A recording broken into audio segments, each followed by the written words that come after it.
Llibert, thank you so much for joining me today. I wonder if you would just take a moment to introduce yourself, like who are you and what do you do?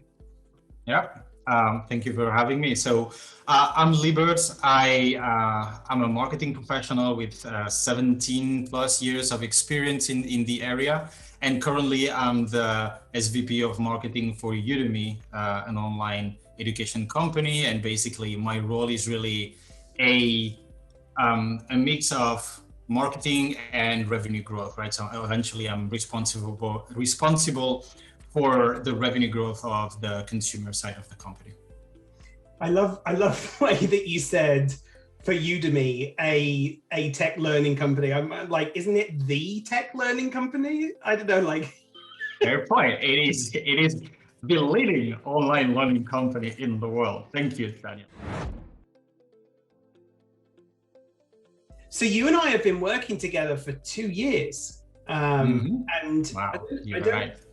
Yeah, like I don't know if you can remember as far back, if you can't remember this far back, because I want to ask you the question, why did you decide to start working with me as a coach? I'm also curious, why do you choose to continue working with me as your coach?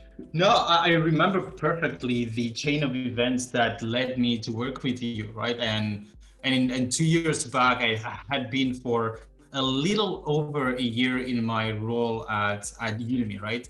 And I was discussing with Kara, the SVP of Human Resources here at Udemy, the need for coaching, right? I came in to do a job and I ended up leading a much bigger function that I was originally supposed to, and I was part of each staff, and I wasn't hired for that, right? And then I suddenly realized, like, well, I need a little bit of help, right? Because I'm stepping into shoes here that I haven't had the experience with, and I need someone to help me with all the challenges that I'm facing that I don't have context for, right? And at the same time, I have all these emotions inside me that are kind of getting in the way for me to perform at the level I want to. And then Kara basically said, well, I think I have someone you might click with, right? And that's when she introduced us. And I consider myself really lucky, right? Because I know that I could have gone shopping around for the right coach. But I remember that it was talking to you, the first session, there was a chemistry that happened. And I was like, yep, I definitely can work with you. You get me. That chemistry made me feel really, really comfortable that you could be someone that I could open up to, be vulnerable with, and really talk about the things that worry me in a safe space. And you would not be bashful in pushing me and call bullshit when you need to. And you've been really doing that for a long time. Well, we'll talk about that in a moment. I don't want you to reveal to the world your deepest, darkest secrets, but I am curious. In fact, you and I actually have, along the way over the last 2 years, we've done the odd review about where you're at and what have you learned and how have things changed and shifted for you. But as you look back over the time that we have worked together, what are some of the shifts that you have noticed in your performance in your role that you would attribute to your coaching with Soul Trained? Well, I could tell you about what I've seen and the shift I've seen in myself, but really, what is a massive indicator of the work that we do together is the shift that others have seen.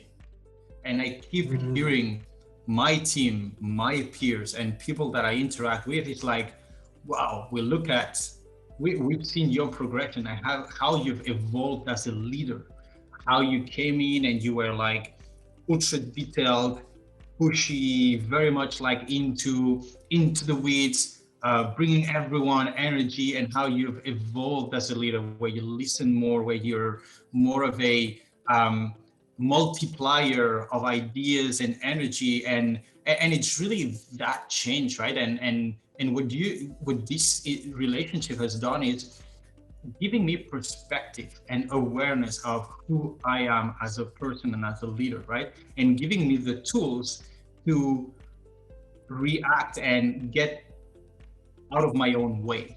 Sorting out those things really helped me do a much better job at helping and leading others, right? Because at the end of the day, that's what I do every day is leading others to be the best at what they do. What you've done over these past 2 years is consistently putting a mirror in front of me and saying, okay, is what you're perceiving reality, or is it a construct of your experiences that are creating that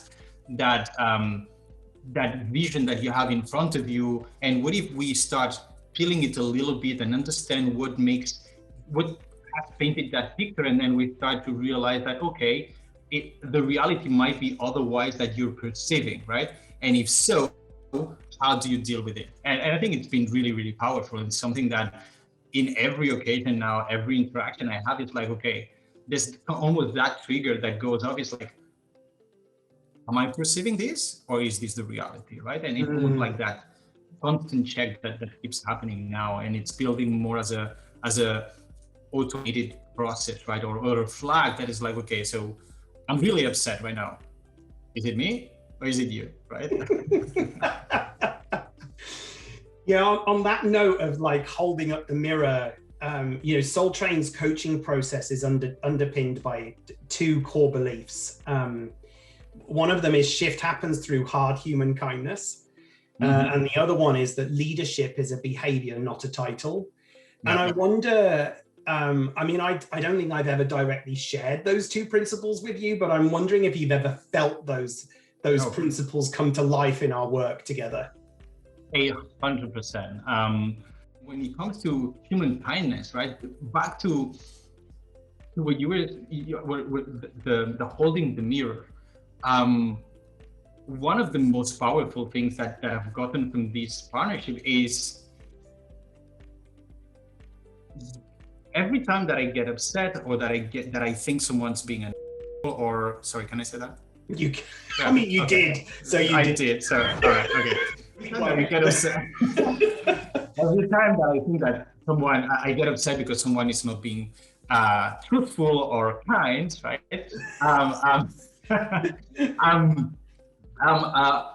Now I have this kind of mirror, right? That's like, okay, but are you reading the situation correctly? How are they perceiving the interaction, right? If you're upset, how do they feel?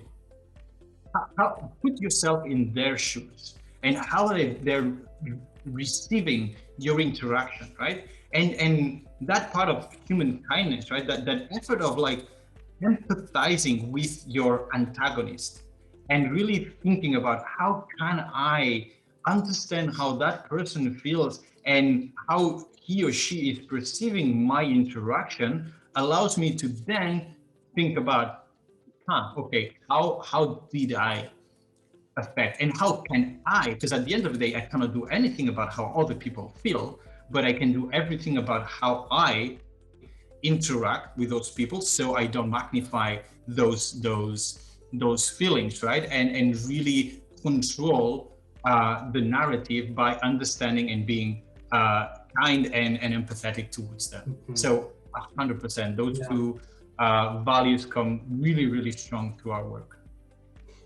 I'm really touched, Llibert, when I hear you say we've had a good track record, and when you talk about our work together as being a partnership, like I don't think I've never heard you talk about our work together. So hearing you talk about our work together in those terms is it's really cool. It's really cool. It's well, and we obviously on a day-to-day we don't overtly talk about that, but it's really that, right? It's been a partnership, right? I do the work. I mean, don't get me wrong. Yes, I come to you with situations, with problems, right? And before our sessions, I have to think about, okay, so what do I want? How do I want to use the time with Daniel, right? So what is it in my mind today? and you're there, and then you listen, right? You analyze what I'm saying. You look at my body language, right? At least the image you see on the screen now, right? But in the office, you used to look at me, and then it's like, and then you start peeling the onion, right? And you start asking me the questions that are going to get me to that aha moment, right? And that realization, and like, oh, good, we've gotten to a point, right? And sometimes it takes multiple sessions, sometimes it's really quick. Yeah.